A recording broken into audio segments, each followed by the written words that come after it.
Alice and Ross are a young family living in Oban together with their little boy, but they face an uncertain future.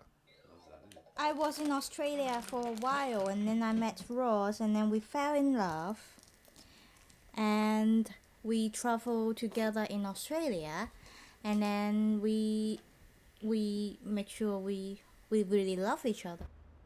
Alice and Ross got married here in Oban, but she is a British national overseas. And because her husband's earnings are slightly under the government's threshold, she isn't allowed to stay in the UK. We asked the Home Office, but they're saying they can't comment because the case is subject to an appeal.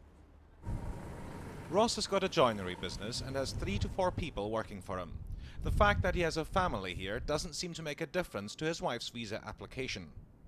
It's not considered any better than if you are married with no child. There's no difference. Yeah, there's no As long as difference. your money income is higher than the This threshold. is inhumane.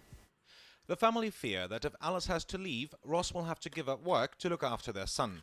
They have launched an appeal. Every day worrying when I'm gonna be removed, when I need to go back to Hong Kong. It could be very short notice, like next day, and all the money we have to be responsible to buy a flight, and then I have to sort out who take care of my boy. I don't want to separate with my boy, and I can't leave my husband like that. How can he work in the day so hard and he take care of the boys in the night?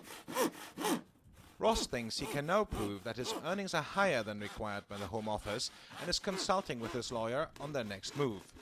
Andreas Wolff, reporting Scotland, Oban.